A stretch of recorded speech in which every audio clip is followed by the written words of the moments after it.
स्वागत है आप सबका मी क्लासेस के इस यूट्यूब चैनल पर, जहां पर हम बात करते हैं सिर्फ और सिर्फ मैथमेटिक्स और इकोनॉमिक्स के बारे में। तो आइए समझते हैं जरा। हमने लास्ट क्लास में मैट्रिक्स चैप्टर कंप्लीट कर लिया था भाई। फर्स्ट वीडियो में हमने मैट्रिक्स की सारी प्रॉपर्टीज और उसके कॉन्सेप्ट को जान लिया था। अब नेक्स्ट वीडियो में हमने क्या बात करी थी? हमने बात करी थी किसकी? मैट्रिक्स के क्वेश्चंस की। तो अब आइए चलते हैं जरा डिटर्मिनेंट्स पर, ठीक है। तो आज समझते हैं जरा डिटर्मिनेंट के बारे में। तो डिटर्मिनेंट का मतलब क्या होता है भाई? डिटर्मिनेंट का मतलब होता है रियल वैल्यू ऑफ मैट्रिक्स। अगर हमें मैट्रिक्स की कोई न्यूमेरिकल वैल्यू या फिर रियल वैल्यू फाइंड आउट करनी हो, उसे हम क्या बोलते हैं? डिटर्मिनेंट बोलते हैं। तो डिटर्मिनेंट का जो साइन होता है, इट इज डिनोटेड बाय, ये डिटर्मिनेंट का क्या होता है? साइन होता है। मोड ए बोलो या डिटर्मिनेंट ए, वैसे इसको हम डिटर्मिनेंट ए बोलते हैं। और दूसरा साइन क्या होता है? डेल्टा का साइन भी क्या होता है? डिटर्मिनेंट का साइन होता है। और हम चाहे तो इसको लिख सकते हैं डिटर्मिनेंट ए, ठीक है। तो डिटर्मिनेंट ए का मतलब क्या होता है? Real value of matrix A. तो अब समझते जरा निकालते कैसे डिटर्मिनेंट की वैल्यू। सबसे पहले समझते जरा मैट्रिक्स ऑफ ऑर्डर 2x2। ध्यान रखना, जो डिटर्मिनेंट है वो हमेशा सिर्फ स्क्वायर मैट्रिक्स का ही निकलता है और किसी मैट्रिक्स का हम डिटर्मिनेंट कैलकुलेट नहीं कर सकते हैं। तो अगर कोई हमें मैट्रिक्स दे रखी है 2x2 की और हमें उसका क्या निकालना पड़ जाए? डिटर्मिनेंट। तो देखते हैं, समझते हैं जरा। तो डिटर्मिनेंट ए हमें निकालना है, तो मैट्रिक्स की जगह साइन हटकर किसका हो जाएगा? डिटर्मिनेंट का। a11 a12 a21 a22, यही तो होता है भाई। देखो ए मैट्रिक्स थी, उसकी जगह हमने क्या साइन लगा दिया? हमने डिटर्मिनेंट का साइन लगा दिया। अब हमें अगर डिटर्मिनेंट की वैल्यू फाइंड आउट करनी है, तो भाई डिटर्मिनेंट की वैल्यू कैसे फाइंड आउट करते हैं? अगर मैट्रिक्स क्या हो? 2x2 ऑर्डर की हो। अगर मैट्रिक्स 2x2 ऑर्डर की है तो कैसे डिटर्मिनेंट फाइंड आउट करते हैं? सबसे पहले डायगोनल एलिमेंट्स की multiply, a11 a22 minus in non diagonal elements की मल्टीप्लाई। क्या हो जाएंगे ये? a12 a21। कोई दिक्कत तो नहीं है। क्या हो जाएगा? क्रॉस मल्टीप्लाई करना है, इसकी इधर मल्टीप्लाई माइनस इसकी इधर मल्टीप्लाई। तो आइए समझते जरा एक एग्जांपल से। मैं कहता हूं कोई मैट्रिक्स हमने आपको दे रखी है 2 4 3 6। कोई दिक्कत तो नहीं है। हमें इसका डिटर्मिनेंट निकालना है। तो देखो ये मैट्रिक्स की फॉर्म में दे रखा है, मुझे डिटर्मिनेंट निकालना है। तो डिटर्मिनेंट ए की वैल्यू क्या होती है? कैसे निकालते हैं भाई? Cross multiply. पहले डायगोनल एलिमेंट्स की मल्टीप्लाई, 2 6 12 माइनस 3 4 12, तो आंसर कितना हो जाएगा? 0। तो ये क्या होता है? हमारे पास डिटर्मिनेंट होता है किसका? 2x2 मैट्रिक्स का। अगर मैं आपसे कहता हूं कोई एग्जांपल के लिए, कोई मान लो ए मैट्रिक्स हमने आपको दे रखी है 2 6 -4 -2 और हमें इसका डिटर्मिनेंट निकालना है। तो कैसे निकालेंगे बताना जरा भाई। डिटर्मिनेंट ऑफ ए मैट्रिक्स क्या होता है? इसकी इधर मल्टीप्लाई, 2 2 जा 4 यानी कि माइनस का 4 माइनस फॉर्मूले का, और 6 इंटू -4 कितना होगा? -24। ये हो जाएगा प्लस का 24। तो डिटर्मिनेंट ए की वैल्यू क्या हो जाएगी? वो हो जाएगी हमारे लिए 20। तो यहां तक समझता हूं मैं क्लियर हो गया होगा। अगर हमें 2x2 की मैट्रिक्स का क्या निकालना हो? डिटर्मिनेंट निकालना हो, तो कैसे निकालते हैं? सिर्फ उनके क्या कर दो? क्रॉस मल्टीप्लाई और बीच में माइनस का साइन। तो अब सबसे पहले किसकी मल्टीप्लाई करते हैं? Diagonal elements minus non diagonal elements.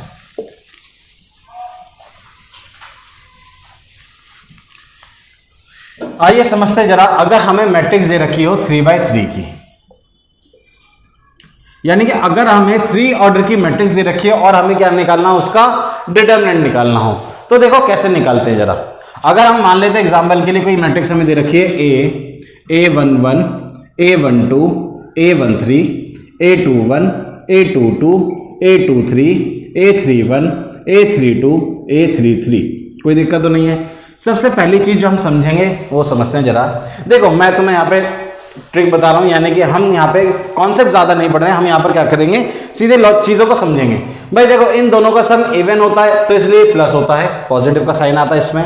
इनका सम ऑड होता है, इसमें किसका साइन आएगा? नेगेटिव का। ये positive negative positive negative positive negative positive. कोई दिक्कत तो नहीं है।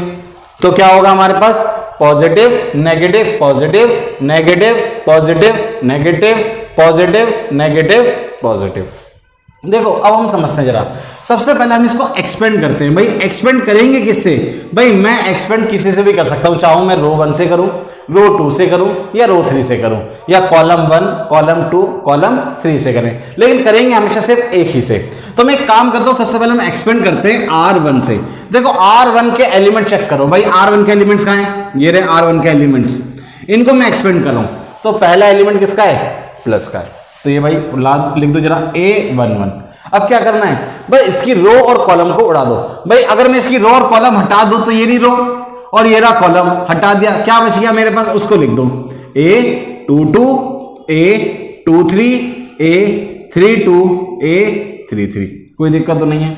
अब देखो सेकंड साइन किसका हमारे पास? नेगेटिव। तो -A12। अब क्या करो, इसके रो और कॉलम उड़ा दो। भाई रो तो यही है और कॉलम ये रहा, इसको उड़ा दो, क्या बचेगा? ये बचा A21 A23 A31 A33। कोई दिक्कत तो नहीं है। प्लस A13, देखो प्लस A13। अब इसकी रो और कॉलम उड़ा दो। भाई इसकी रो और कॉलम उड़ा दो, क्या बचेगा? ये रहा, क्या बच गया हमारे पास? A21 A22 A31 A32। ये बच गया हमारे पास, कोई दिक्कत तो नहीं है। अब अगर मैं कहूं कि भाई मान लो मुझे R1 एक्सपेंड नहीं करना, मैं तो किसी और चीज को एक्सपेंड करना चाहता हूं, ठीक है, तो एक काम कर लो भाई एक्सपेंड। हम कर लेते हैं एक्सपेंड किसको? C1 C2 C3 R1 R2 R3, किसी को भी कर सकते हैं। मैं एक काम कर लेता हूं, मैं आपको C2 को एक्सपेंड करके दिखाता हूं, ठीक है। तो भाई देखो कॉलम 2 का पहला एलिमेंट क्या होता है? नेगेटिव। तो -A12। अब इसकी रो और कॉलम उड़ा दो। भाई इसकी रो ये उड़ गई, कॉलम ये उड़ गया, क्या बचा हमारे पास? इसको लिख दो डिटरमिनेंट में A21 A31 A23 A33। अब सेकेंड एलिमेंट पॉजिटिव, तो प्लस A22। अब इसकी रो और कॉलम उड़ा दो। भाई इसका रो और कॉलम उड़ा दो, क्या बचेगा? A11 A13 A31 A33। अब -A32। अब इसकी रो और कॉलम उड़ा दो। भाई रो उड़ा दो और कॉलम उड़ा दो, क्या बचेगा हमारे पास? देखो ये उड़ गया और ये उड़ गया, क्या बचा हमारे पास? A11 A13 A21 A23।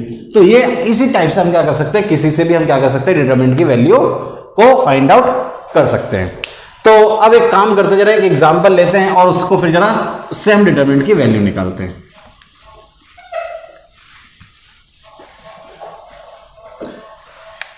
तो कोई भी एक एग्जांपल ले लेते हैं कि हमें कोई मैट्रिक्स दे रखी है A2 4 6 8 -2 -1 3 0 1।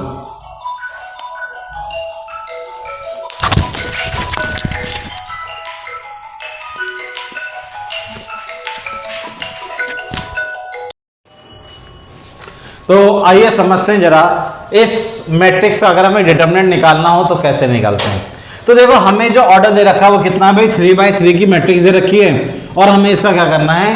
हमें इसका डिटरमिनेंट फाइंड आउट करना है।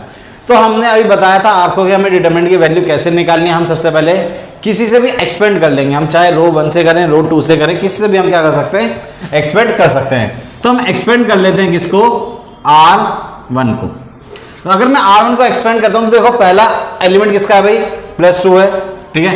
क्या होता है? Positive negative positive. R1 को देखेंगे सिर्फ पॉजिटिव नेगेटिव पॉजिटिव, तो क्या होगा? 2। भाई 2 की रो और कॉलम उड़ा दो रो और कॉलम। भाई उड़ा दो रो और कॉलम, उड़ा दी, क्या बचा? -2 -1 0 1। कोई दिक्कत तो नहीं है। सेकेंड एलिमेंट क्या है? -4। अब इसकी रो और कॉलम उड़ा दो। भाई इसकी रो तो ये रहेगी, कॉलम सेकेंड हो गया, क्या बच गया? 8 3 -1 1 +6। अब क्या करो? इसकी रो और कॉलम उड़ा दो। भाई इसकी रो और कॉलम उड़ाऊंगा तो क्या बचेगा हमारे पास? 8 3 -2 0।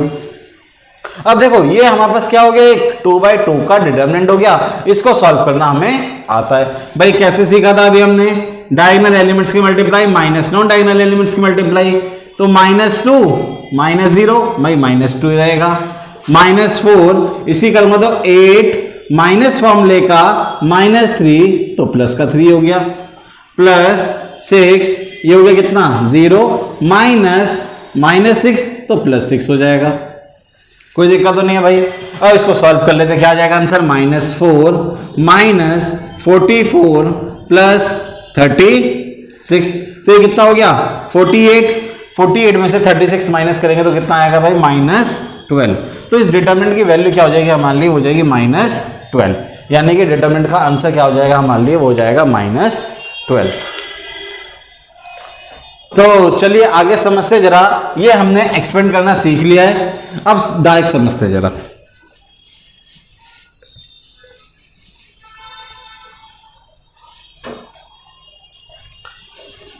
देखते हैं, मान लिया जाए कोई एक मैट्रिक्स हमें दे रखी है -1 3 4 3 -2 1 3 0 1, और हमें क्या करना है, इसका डिटरमिनेंट फाइंड आउट करना है।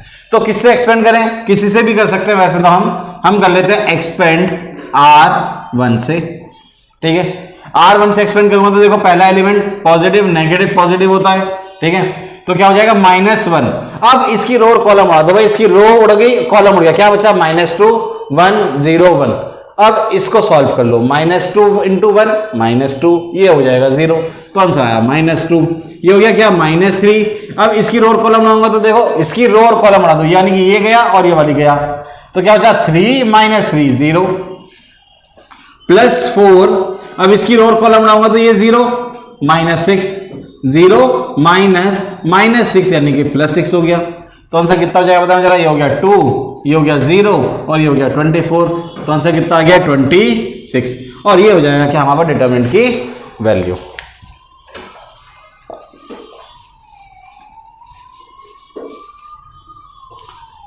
तो आइए एक छोटा सा एग्जांपल और लेते हैं जरा, ठीक है, और इसके बाद आगे बात करेंगे। तो हम एक काम कर लेते हैं, एग्जांपल के लिए मैं कहता हूं कोई मैट्रिक्स ए हमें दे रखी है 2 5 -3, या इसको -5 ले लेते हैं, 6 -1 2 3 0 या 1 0। तो हम किससे इसको एक्सपेंड करें, किसी से भी कर सकते हैं जिससे हमारा मन करेगा। हम एक काम कर लेते हैं, इसको एक्सपेंड कर लेते हैं हम C2 से, ठीक है। C2 से x को अगर हम एक्सपेंड करेंगे तो क्या होता है, देखो ये होता है नेगेटिव पॉजिटिव नेगेटिव, क्या होता है नेगेटिव पॉजिटिव नेगेटिव। तो अब देखो नेगेटिव नेगेटिव पॉजिटिव हो जाएगा 5। अब इसकी रो और कॉलम उड़ा दो भाई, इसकी रो और कॉलम उड़ाऊंगा तो क्या बचेगा 6 × 0 0 -2 × 3 -6 हो जाएगा। अब भाई प्लस होता है तो प्लस माइनस का 1। अब इसकी रो और कॉलम उड़ा दो भाई, रो और कॉलम उड़ाऊंगा तो 2 × 0 0 -9 तो +9 हो जाएगा। अब क्या बचा -1। अब इसकी रो और कॉलम उड़ाएंगे तो 2 2 जा 4 माइनस फॉर्मूले का 6 3 जा 18 तो प्लस का 18 हो जाएगा। तो क्या आंसर आएगा बताना जरा, -30 -9, ये कितना हो गया -22। अब इसको हम सॉल्व कर लेते हैं, तो 39 ये कितना हो गया 52 और 9 कितने होते हैं 61, तो -61 क्या हो जाएगा, इसका आंसर हो जाएगा। तो चलिए आगे समझते हैं जरा हम आइए समझते हैं जरा अब माइनर्स एंड कोफैक्टर के बारे में। तो ध्यान समझते हैं जरा माइनर और कोफैक्टर क्या होते हैं। तो ध्यान समझते हैं जरा, कोई मैट्रिक्स हमें ए दे रखी है A11 A12 A13 A21 A22 A23 A31 A32 A33, और हमसे क्वेश्चन कहे कि इसके हमें क्या बताओ माइनर या फिर कोफैक्टर। यानी माइनर और कोफैक्टर अगर हमें निकालने के लिए आए तो कैसे निकालेंगे। तो देखो माइनर को हम डिनोट करते हैं किससे, M से, ठीक है। कोफैक्टर को हम डिनोट करते हैं C से या फिर A से, ठीक है। और माइनर और कोफैक्टर जो होते हैं वो हम किसी भी एलिमेंट के निकाल सकते हैं, यानी कि सभी एलिमेंट के हम क्या निकाल सकते हैं, माइनर और कोफैक्टर। तो ध्यान समझते हैं जरा, सबसे पहले हम M11 निकालते हैं जरा। भाई M11 निकालेंगे कैसे, M11 का एलिमेंट देखो, M11 का मतलब A11, ठीक है। इसका माइनर निकालना है तो इसकी रो और कॉलम उड़ा दो, जो बच गया उसको लिख दो। भाई इसकी मैं रो और कॉलम उड़ा दूंगा तो जो बच गया उसको लिख दो, जो अभी हमने डिटरमिनेंट में भी सीखा था, A22 A23 A32 A33, कोई दिक्कत तो नहीं है। अब M12 निकालना है मुझे, M12 ये वाला एलिमेंट है, इसकी रो और कॉलम उड़ा दो। भाई इसकी रो और कॉलम उड़ाऊंगा तो क्या बचेगा, A21 A23 A31 A33, अब M13 निकालूंगा अगर मैं M13, तो भाई ये वाला एलिमेंट है, इसकी लोअर कॉलम उड़ा दो, क्या हो जाएगा A22, A23, A31, A32, कोई दिक्कत तो नहीं है। तो ये होते हैं हमारे पास माइनर्स। अब देखो आगे समझते हैं, हम किसी भी एलिमेंट का निकाल सकते हैं। जैसे मान लीजिए मैं उससे पूछा जाए M21 बताओ, M21 का मतलब ये वाला एलिमेंट, इसकी रो और कॉलम उड़ा दो भाई, इसकी रो ये रही और इसका कॉलम ये रहा, जो उड़ा दो, जो बच गया उसको लिख दो, ठीक है। क्या बचेगा A12, A13, A32, A33, ठीक है। तो ये हमारे लिए क्या होते हैं, माइनर्स होते हैं, कोई दिक्कत तो नहीं है। मैं सभी का इसी टाइप से क्या कर सकता हूँ, माइनर्स हम निकाल सकते हैं। मैं एक काम कर लेता हूं, मैं एक और निकाल लेता हूं, क्या हो जाएगा M2 या वो ले लेते हैं, हम मान लेते हैं 32 अगर निकालना हो, M32 ये वाला एलिमेंट है, इसके रो और कॉलम उड़ा दो, क्या बचेगा A11, A13, A21, A23। अब देखो ये तो हमने निकालना सीख लिया माइनर्स। अब कोफैक्टर कैसे निकालते हैं, ठीक है। तो कोफैक्टर का अब देखो मैं तुम्हें बस सिंपल सा बात बताता हूं कि अगर इसका सम कैसा है, इवन है, ठीक है, तो कोफैक्टर हमेशा इक्वल होगा उसके माइनर के M11 हो जाएगा। लेकिन अगर इन दोनों का सम ऑड आ जाए तो कोफैक्टर की वैल्यू क्या हो जाएगी, वो हो जाएगी नेगेटिव की M12। बस खाली माइनर और कोफैक्टर में कितना डिफरेंस होता है, सिर्फ साइन का डिफरेंस होता है, ठीक है। यानी कि साइन चेंज हो जाते हैं जब यहां पर क्या दे रखा हो मैं एलिमेंट का, और वो दे रखा हो सम कितना हो, ऑर्डर हो, सॉरी कितना हो, ऑड हो, ठीक है। अगर सम ऑड दे रखा है तो क्या लग जाएगा, माइनस लग जाएगा, और अगर इवन होगा तो सेम रहेगा। तो अगर मैं आपसे पूछूं A13 बताओ भाई, इवन आएगा तो M13 के बराबर हो जाएगा। A21 ऑड हो गया, माइनस M21। A22 बताओ भाई, M22 हो जाएगा। A23 बताओ, A23 कितना होगा, माइनस M23 हो जाएगा, ठीक है। A31 कितना होगा भाई, A31 सम है तो A31 हो जाएगा, M31 हो जाएगा। A32 कितना हो जाएगा, माइनस M32 हो जाएगा, और A33 कितना हो जाएगा, ये हो जाएगा M33, ठीक है ना। तो ऐसे हम क्या निकाल सकते हैं, माइनर और कोफैक्टर को हम कैलकुलेट कर सकते हैं। तो अब आगे समझते हैं जरा। देखो अगर हमने माइनर और कोफैक्टर निकालने सीख लिए हैं तो मैं आपको एक बात और बताता हूं कि अगर मान लिया जाए हमें निकालना पड़ जाए एडजॉइंट ऑफ मैट्रिक्स ए, ठीक है ना। अगर हमें किसी मैट्रिक्स का क्या निकालना पड़ जाए, एडजॉइंट निकालना पड़ जाए, तो कैसे निकालते हैं। तो इसका मतलब होता है एडजॉइंट ऑफ मैट्रिक्स ए का मतलब होता है matrix of cofactor and it's transpose, ठीक है ना। तो क्या करना है हमें, एडजॉइंट ऑफ मैट्रिक्स ही तो निकालना है। एडजॉइंट का मतलब क्या है कि भाई मैट्रिक्स बनाओ, किसकी मैट्रिक्स, कोफैक्टर की मैट्रिक्स, और उसका क्या कर दो, ट्रांसपोज। ट्रांसपोज हमने मैट्रिक्स वाले चैप्टर में सीख ही लिया था। तो बताओ जरा एडजॉइंट ए निकालना है हमें, तो भाई क्या हो जाएगा, ए मैट्रिक्स ये थी, इसका कोफैक्टर बनाओ। भाई क्या आए थे, A11, A12, A13, A21, A22, A23, A31, A32, A33, कोई दिक्कत तो नहीं है। अब एडजॉइंट ए बताओ जरा क्या हो जाएगा, एडजॉइंट ए और सॉरी इसका ट्रांसपोज, तो इसका ट्रांसपोज कर दो, A11, A12, A13, A21, A22, A23, A31, A32, A33, ये हो जाएगा हमारे पास क्या, एडजॉइंट ए। कोई दिक्कत तो नहीं है। अब अगर मान ले जाए मुझसे क्वेश्चन पूछ ले कि भाई आप क्या निकाल के दो, इनवर्स ऑफ मैट्रिक्स ए निकाल कर दो, है ना। मैट्रिक्स ए का इनवर्स निकाल कर दो, कोई भी ए मैट्रिक्स दे रखी है, अगर मुझे उसका इनवर्स निकालना हो तो क्या होता है, इन्वर्टिबल मैट्रिक्स ए इनवर्स वो इक्वल होता है 1 upon determinant A adjoint A. हमने डिटर्मिनेंट ए निकालना सीख लिया है, एडजॉइंट ए निकालना भी सीख लिया है। तो ए इनवर्स की वैल्यू क्या होती है, 1 bye determinant A adjoint A. अभी हम इनवर्स ऑफ एडजॉइंट की प्रॉपर्टीज पढ़ेंगे, लेकिन अभी तक के लिए आप इतनी चीजों को समझ लो। आइए आगे समझते हैं जरा properties of determinant. Properties of determinant. तो फर्स्ट प्रॉपर्टी को ध्यान समझते हैं जरा। अगर डिटर्मिनेंट के किसी एक रो या किसी एक कॉलम में हमारे पास सारे एलिमेंट क्या हो जाएं, जीरो हो जाए, ठीक है ना।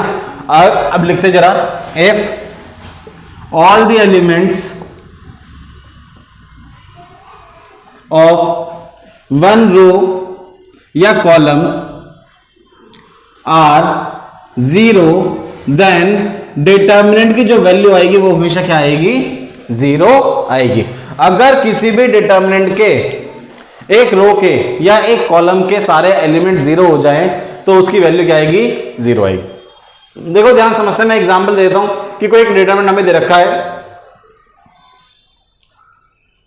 0 0 1 5, कुछ भी दे रखा हो, तो देखो अगर मैं इसकी से मल्टीप्लाई करूंगा जीरो, इसकी से मल्टीप्लाई करूंगा तो जीरो, तो आंसर क्या निकल कर आएगा, हमारे पास जीरो निकल कर आएगा।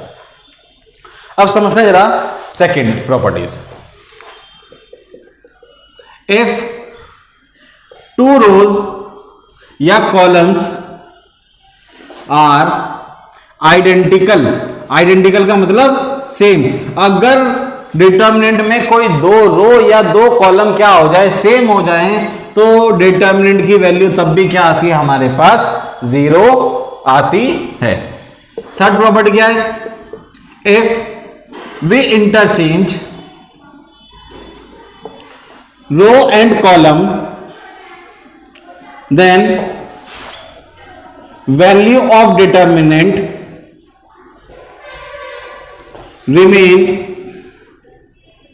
unchanged। तो ध्यान समझो कि अगर दो रो या दो कॉलम, सॉरी, अगर मैं डिटर्मिनेंट की रो और कॉलम को क्या कर दूं, इंटरचेंज कर दूं। इंटरचेंज करने का मतलब अगर मैं उनका ट्रांसपोज कर दूं तो डिटर्मिनेंट की वैल्यू हमेशा क्या रहेगी, अनचेंज रहेगी जो पहले थी। यानी कि अगर मैं आपसे कहूं कोई डिटर्मिनेंट ए दे रखा है हमें, तो और डिटर्मिनेंट ए ट्रांसपोज दोनों के दोनों क्या होंगे, हमारे पास सेम होंगे, यानी कि इक्वल रहेंगे। इफ टू रोज या कॉलम्स आर इंटरचेंजिंग, अगर हम दो रोज या दो कॉलम को क्या कर रहे हैं, अगर इंटरचेंज कर रहे हैं, then value of determinant will be negative. ठीक है, तो डिटर्मिनेंट की वैल्यू क्या हो जाएगी, हमारे पास वो नेगेटिव हो जाएगी। जैसे मैं एग्जांपल से कहता हूं कि मान लिया जाए कोई एक मेरे पास दे रखा था A11 A12 A13, कुछ भी ले सकते हैं, A21 A22 A23 A31 A32 A33, और मैं क्या कर दूं, किसी दो रो या दो कॉलम को इंटरचेंज कर दूं। ठीक है, तो अगर मैं B मान लेता हूं तो मैंने इसको इंटरचेंज कर दिया, A11 A12 A13 A31 A32 A33 A21 A22 A23। अगर मैंने क्या करा, मैंने सिर्फ किसको इंटरचेंज कर दिया, रो सेकंड और रो थर्ड को अगर इंटरचेंज कर दिया, तो डिटर्मिनेंट A इक्वल हो जाएगी इसके माइनस डिटर्मिनेंट ऑफ B। ठीक है, तो डिटर्मिनेंट A की वैल्यू क्या हो जाएगी, वो इक्वल हो जाएगी minus determinant of B। Fifth property क्या होती है डिटर्मिनेंट की, if we multiply any determinant by k, अगर मैं किसी भी डिटर्मिनेंट को k से मल्टीप्लाई करूं, it will multiply only one row या कॉलम। ठीक है, तो ये सिर्फ किससे मल्टीप्लाई होगा, किसी एक रो या फिर किसी एक कॉलम से क्या होगा, सिर्फ मल्टीप्लाई होगा। कोई दिक्कत तो नहीं है। तो पांचवी प्रॉपर्टी हमने क्या पढ़ी कि अगर मैं किसी भी डिटर्मिनेंट को k से मल्टीप्लाई करूं, कांस्टेंट टर्म से मल्टीप्लाई करूं, तो हमेशा डिटर्मिनेंट में सिर्फ किसी ना किसी एक रो या एक कॉलम से क्या होगा, मल्टीप्लाई होगा। और सेम कंडीशन हमारे लिए किसके लिए, अगर हमें कॉमन निकालना हो तो हम कॉमन भी सिर्फ किसी एक रो या एक कॉलम से निकालते हैं। तो आइए समझते हैं जरा अपनी सिक्स्थ प्रॉपर्टी।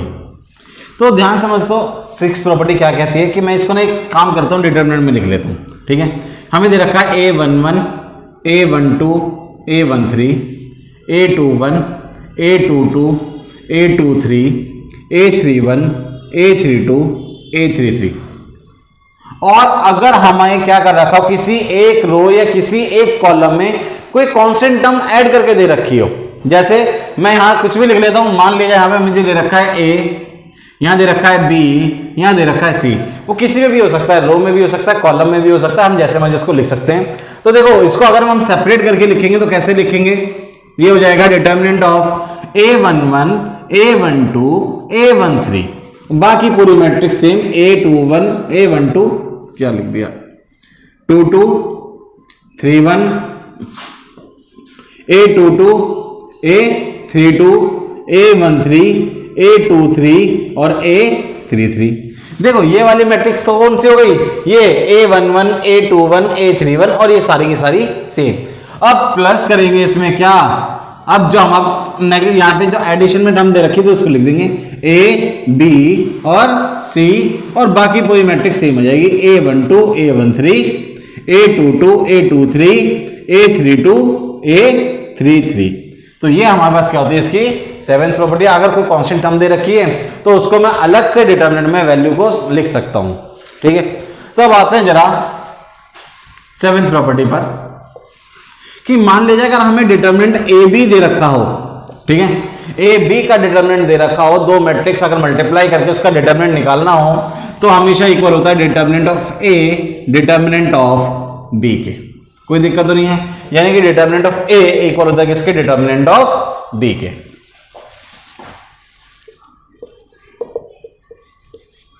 अगर मुझे नंबर ऑफ एलिमेंट्स निकालने हो, भाई अगर मान लिया जाए मुझे पता लगाना हो किसी भी डिटरमिनेंट में कितने एलिमेंट्स होंगे, ठीक है ना, तो एलिमेंट्स कैसे निकालते हैं, वो होता है n स्क्वायर या m स्क्वायर, यानी कि n m का मतलब क्या है, उसका ऑर्डर, ठीक है ना। अगर कोई मैट्रिक्स हमें 3x3 की दे रखी है तो उसमें कितने एलिमेंट्स होंगे, 9 एलिमेंट्स होंगे। 4x4 की मैट्रिक्स दे रखी है तो इसमें कितने एलिमेंट होंगे, 16 एलिमेंट्स होंगे। अब एक प्रॉपर्टी हमें दे रखी है, हम मान लेते हैं कि मान लिया जाए डिटरमिनेंट ए इक्वल है के डिटरमिनेंट ए, ठीक है ना। अगर हमें के डिटरमिनेंट ए निकालना हो, ठीक है, यानी कि डिटरमिनेंट ए को हमने किसी कांस्टेंट टर्म से मल्टीप्लाई करा और मुझे उसका डिटरमिनेंट निकालना हो तो हमेशा इक्वल होता है के की पावर एन डिटरमिनेंट ऑफ ए। क्या होता है, के की पावर एन डिटरमिनेंट ऑफ ए। तो आइए समझते हैं जरा प्रॉपर्टीज ऑफ एडजॉइंट।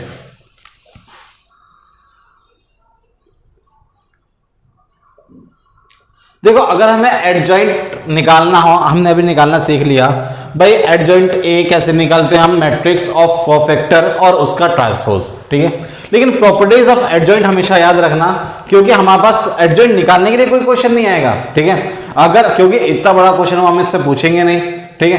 तो अगर हमें एडजॉइंट की प्रॉपर्टीज पता होनी चाहिए, तो भाई पहली प्रॉपर्टी क्या है, अगर ए इंटू एडजॉइंट ए करा जाए, ठीक है ना, ए इंटू एडजॉइंट ए करेंगे तो हमेशा किसका आंसर निकल कर आता है, होता है determinant A. A into adjoint A कि हमेशा आंसर क्या निकल कर आता है, वो होता है डिटरमिनेंट ए।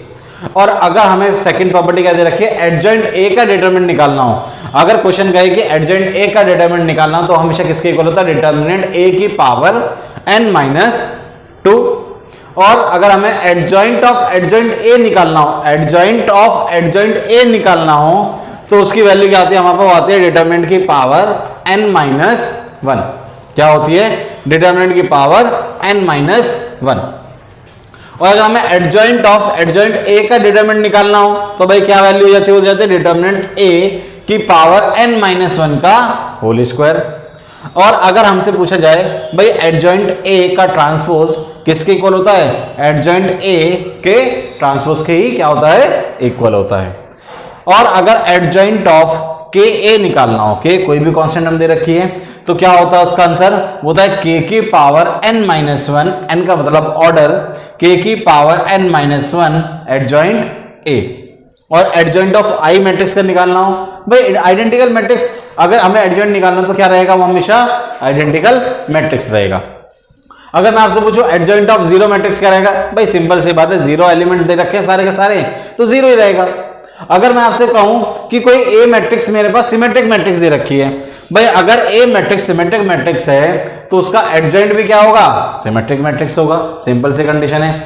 अगर ए मैट्रिक्स हमारे पास क्या है, सिमेट्रिक मैट्रिक्स है, तो उसका एडजॉइंट भी क्या रहेगा, सिमेट्रिक मैट्रिक्स रहेगा।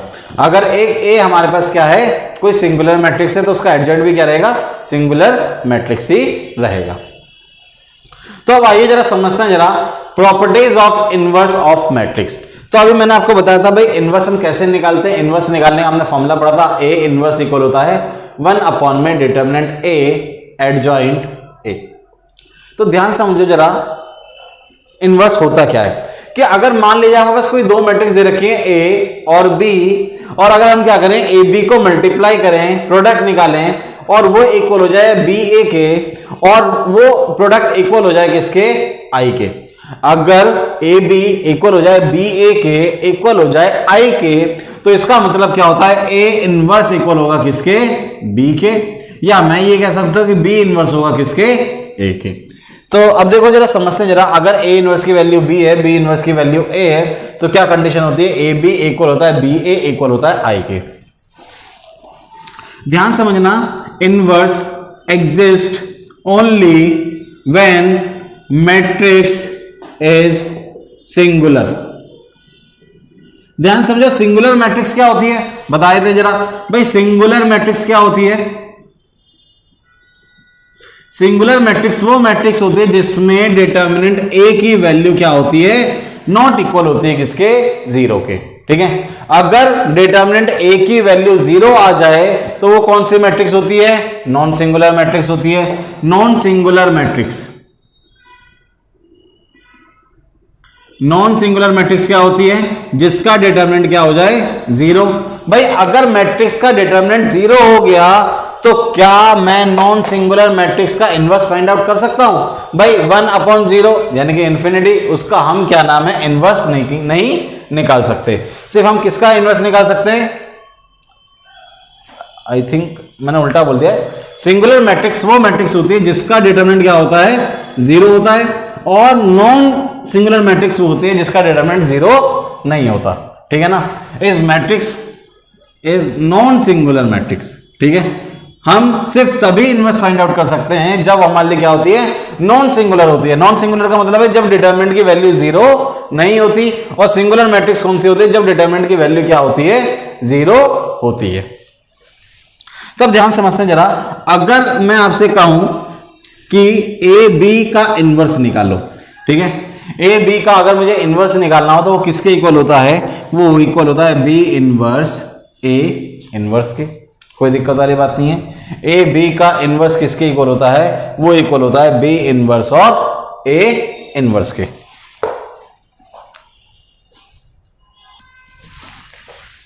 तो समझते हैं जरा, अगर मान लिया जाए मैं आपसे कहूं कि भाई बताना जरा ए इनवर्स का इनवर्स कितना होगा। भाई एक बार बताओ, मैंने क्या करा, मैंने पहले ए इनवर्स का यानी कि ए मैट्रिक्स दे रखी थी, उसका इनवर्स निकाला। उस ए जो ए इनवर्स आया, मैं अगर उसका दोबारा से इनवर्स निकालूंगा तो क्या आंसर आएगा मेरे पास। भाई सिंपल सी बात है, तुमने दोबारा से इनवर्स निकाल दिया तो मैट्रिक्स क्या बन जाएगी मेरे लिए, ए बन जाएगी। कोई दिक्कत वाली बात नहीं है। भाई ए इनवर्स का इनवर्स कितना होता है, वो इक्वल होता है किसके, ए के। अगर मैं आपसे कहूं कि भाई एडजॉइंट बताओ जरा, adjoint of A inverse, A inverse का एडजॉइंट बताओ क्या होगा, वो इक्वल होगा एडजॉइंट ए के इनवर्स के। कोई दिक्कत नहीं है भाई, एडजॉइंट ए का इनवर्स क्या होगा, वो इक्वल होगा एडजॉइंट ए के इनवर्स के। अब अगर मैं आपसे कहता हूं कि मान लिया जाए ए इनवर्स का डिटर्मिनेंट बताओ, भाई डिटर्मिनेंट ऑफ ए इनवर्स क्या होता है, वो इक्वल होता है 1 अपॉन डिटर्मिनेंट ए। किसके इक्वल होता है, 1 अपॉन डिटर्मिनेंट ए। या फिर मैं इसको ये भी तो लिख सकता हूं, डिटर्मिनेंट ए इनवर्स। ठीक है ना, डिटर्मिनेंट ए का इनवर्स। वैसे हम इसको यही लिखते हैं, ए इनवर्स का डिटर्मिनेंट क्या होता है, 1 अपॉन में डिटर्मिनेंट ए होता है।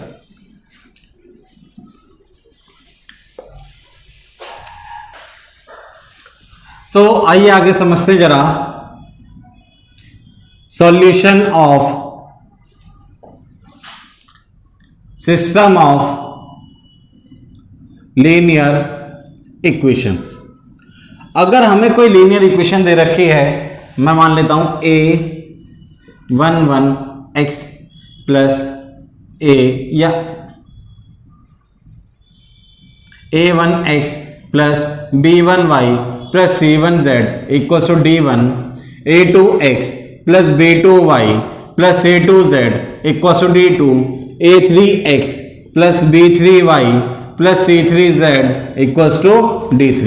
तो सबसे पहले हमें क्या करना पड़ेगा, सबसे पहले इन इक्वेशंस को हमें कन्वर्ट करना पड़ेगा किसमें, मैट्रिक्स की फॉर्म में। तो अगर मैं इसकी मैट्रिक्स की फॉर्म बनाता हूं तो सबसे पहले एक मैट्रिक्स बन जाएगी ए मैट्रिक्स किसकी बनती है, वो बनती है कोफैक्टर यानी कोफिशिएंट ऑफ एक्स वाई और जेड।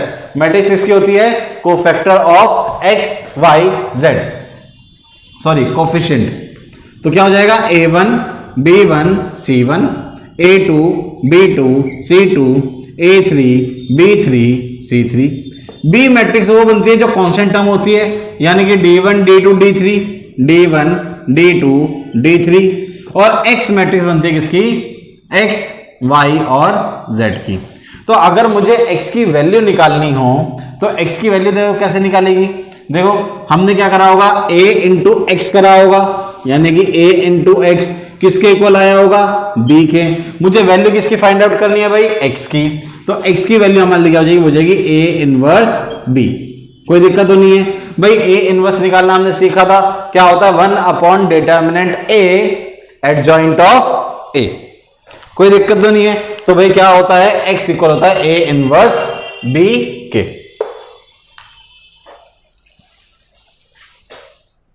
कोई नहीं,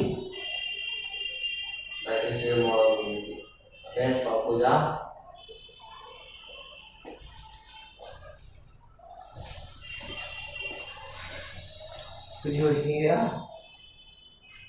वीडियो बने आ रही है।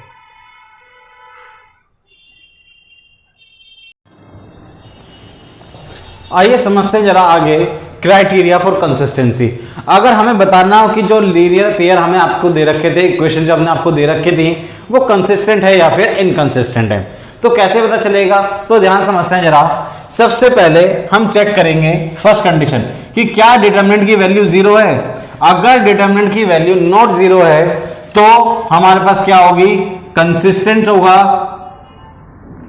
एंड यूनिक सॉल्यूशंस होंगे। कोई दिक्कत तो नहीं है भाई, क्या होगा, एक तो कंसिस्टेंट होगा और दूसरा क्या होगा, यूनिक सॉल्यूशन होंगे। लेकिन सेकंड कंडीशन हमें क्या दे रखी है, अगर डिटरमिनेंट की वैल्यू क्या हो जाए, जीरो आ जाए। ठीक है, अगर डिटरमिनेंट की वैल्यू जीरो आ जाए तो हम एक काम करेंगे, सबसे पहले हम निकालेंगे एडजॉइंट ऑफ ए, उसकी मल्टीप्लाई करेंगे किससे, बी से। अगर adjoint of A B equal आ जाता है जीरो के, तो इसका मतलब क्या है, वो हो जाएगा हमारे पास कंसिस्टेंट एंड इनफाइनाइट सॉल्यूशन। क्या हो जाएगा भाई, वो हो जाएगा कंसिस्टेंट एंड इनफाइनाइट सॉल्यूशन। लेकिन इफ डिटरमिनेंट की वैल्यू जीरो आ रही हो और एडजॉइंट ए और बी नॉट इक्वल आ जाए जीरो के, ठीक है, तो क्या हो जाएगा यहां पर, ये हो जाएगा इनकंसिस्टेंट एंड नो सॉल्यूशन। क्या हो जाएगी कंडीशन, एक हो जाएगी हमारे पास इनकंसिस्टेंट और नो सॉल्यूशन। तो अब आगे समझते जरा। तो तीनों कंडीशन आपको पता चल गई हैं। ये किससे कंडीशन हमने बताई है, ये हमने बताई है इनवर्स ऑफ इनवर्स मैट्रिक्स से। ठीक है, जिसमें हमने क्या पढ़ा था, हमने बात करी थी ए इनवर्स इक्वल्स टू क्या होता है, 1 upon determinant A adjoint A. तो अब आगे समझते जरा क्रैमर रूल। क्रैमर रूल क्या कहता है, ध्यान समझो कि मान ले जाए हमने आपको क्या कर रखा है, हमने आपको तीन इक्वेशन बनाकर दे रखी हैं। मैं एक काम लिख लेता हूं, चलो a1x plus b1y plus c1z equal to d1, a2x plus b2y plus c2z equal to d2, a3x plus b3y plus c3z equal to d3। ठीक है, तो हमें क्या करना होगा, हमें सबसे पहले इसकी मैट्रिक्स बनानी पड़ेगी। तो ध्यान समझो, यहां पर क्या होता है, हमें सबसे पहले एक डिटर्मिनेंट की मैट्रिक्स बनानी पड़ती है। डिटर्मिनेंट की मैट्रिक्स का मतलब होता है एक्स वाई जेड के जो कोफिशिएंट है A1 B1 C1 A2 B2 C2 A3 B3 C3। उसके बाद हम बनाते हैं क्या, डिटर्मिनेंट 1। भाई डिटर्मिनेंट 1 कैसे बनाते हैं, देखो इसका मतलब है कि जो D1 D2 D3 दे रखे ना, इनको कॉलम 1 में लिख दो, ठीक है ना, इनको क्या कर दो, कॉलम 1 में लिख दो, D1 D2 D3 B1 B2 B3 C1 C2 C3।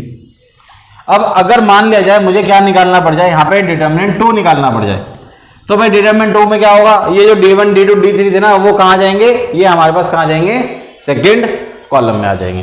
ठीक है, तो क्या हो जाएगा, A1 A2 A3 D1 D2 D3 C1 C2 C3। और अगर मान लिया जाए हमसे पूछा जाए डिटर्मिनेंट 3 बताओ भाई, डिटर्मिनेंट 3 तो ये हो जाएगा A1 A2 A3 B1 B2 B3 D1 D2 D3। तो हम यहाँ पे क्या करते हैं, पहले डिटर्मिनेंट 1 डिटर्मिनेंट 2 डिटर्मिनेंट 3 निकालते हैं। और अगर मुझसे कहा जाए भाई अब एक्स वाई जेड की वैल्यू बताओ, तो एक्स की वैल्यू होती है डेल्टा 1 अपॉन डिटर्मिनेंट, वाई की वैल्यू होती है डिटर्मिनेंट 2 अपॉन डिटर्मिनेंट, जेड की वैल्यू होती है डिटर्मिनेंट 3 बाय डिटर्मिनेंट। तो कोई दिक्कत तो नहीं यहाँ तक। अगर आपको इसमें कोई भी डाउट हो तो आप मुझसे पूछ सकते हैं। और आज के लिए आज हम इतना ही करेंगे, बाकी मिलते हैं नेक्स्ट क्लास में नई वीडियो के साथ, और इसके हम करेंगे बहुत सारे क्वेश्चंस। ठीक है, थैंक यू, बाकी मिलते हैं हम नेक्स्ट क्लास में। अगर आपको वीडियो पसंद आई हो तो प्लीज लाइक और शेयर जरूर करें। Thank you.